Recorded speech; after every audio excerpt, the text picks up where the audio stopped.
రైట్గా breaking news చూస్తున్న medical కాలేజీల ప్రైవేటీకరణ అంశంతో ఏపీ శాసన మండలి దద్దరిల్లింది. ప్రైవేటీకరణ చేస్తున్నారంటూ వైసీపీ ఎమ్మెల్యేలు తీవ్ర స్థాయిలో మండిపడ్డారు. వైసీపీ సభ్యులు ఇచ్చిన వాయిదా తీర్మానాన్ని చైర్మన్ మోషన్ రాజు తిరస్కరించడంతో వారు ఆందోళనకు దిగారు. చర్చకు డిమాండ్ చేస్తూ చైర్మన్ పోడియాన్ని చుట్టుముట్టారు. ఇక ప్రభుత్వానికి వ్యతిరేకంగా నినాదాలు చేశారు. దీంతో సభ గందరగోళానికి దారితీసింది. వైసీపీ ఆందోళనపై అధికార పక్షం తీవ్ర స్థాయిలో ఆగ్రహం వ్యక్తం చేసింది. మెడికల్ కాలేజీలపై చర్చకు సిద్ధమంటూనే నిబంధనల ప్రకారం వెళ్దామని మంత్రి అచ్చెన్నాయుడు సూచించారు. ఈ క్రమంలో అధికార పక్షానికి చెందిన ఎమ్మెల్యేలు కూడా తమ స్థానాల్లో నిలబడి వైసీపీ సభ్యుల తీరును నిందిస్తూ ఆగ్రహం వ్యక్తం చేశారు.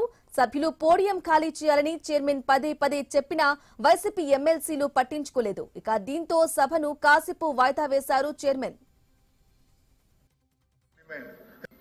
దాని ముందు కూడా ఆలోచన చేసుకోవాలి.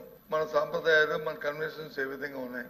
బీఎస్సీలో నిర్ణయం తీసుకున్న తర్వాత బీఎస్సీని దాన్ని డివైడ్ అయ్యి దాని నుంచి బిజినెస్ తేకుండా కూర్చోమ్మా నీకు ఇస్తారు తర్వాత తేకుండా మరి ఏ విధంగా వాళ్ళు అయ్యారని అధ్యక్ష, దానికి రూల్ లేదా మన రూల్ బుక్ లో చెప్పంటారా?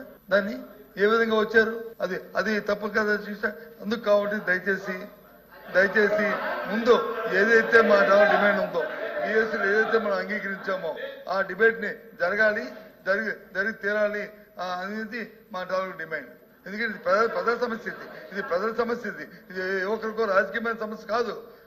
కోట్ల మంది ప్రజలకి ఇస్తున్న ప్రజా ఆరోగ్యానికి సంబంధించిన సమస్య.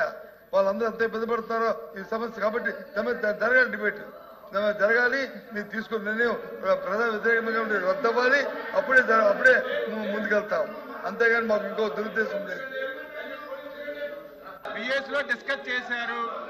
అది ఎప్పుడు వస్తుందనేది వీళ్ళ ఇష్టం కాదు అధ్యక్ష, ప్రభుత్వం ఇష్టం. అది ఈ సెషన్ లో కంపల్సరిగా ఇది అవసరం అధ్యక్ష, ఇది అవసరం. ప్రభుత్వానికి కూడా ఈ ఇష్యూ చాలా చాలా అవసరం.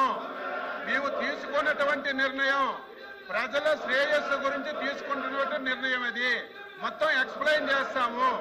ఈ రోజు తీసుకున్నటువంటి నిర్ణయం వల్ల ప్రజలకు ఏ రకంగా మేలు జరుగుతుంది, ప్రజలకు ఏ రకంగా ఉపయోగపడుతుందని చెప్తాం అధ్యక్ష. మీరు ఏదైతే ఎజెండాలో పెట్టారో ఆ ఎజెండా ప్రకారం తీసుకోండి. ఈ రోజు ఎజెండాలో ఒక ఇష్యూ తీసుకున్నారు, రేపు ఇంకోటి తీసుకోండి.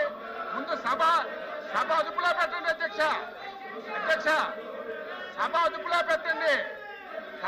తమరే గత గవర్నమెంట్ లో చైర్మన్ గా ఉన్నారు, మేము సభ్యులుగా ఉన్నాం. పోడియం దాటి అక్కడికి రాలేదు అధ్యక్ష, మీరు గీసిన గేట్ దాటి రాలేదు.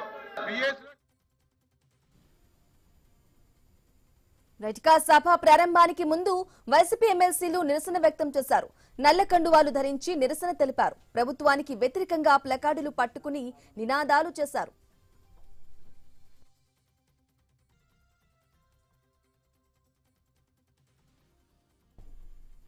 రైట్గా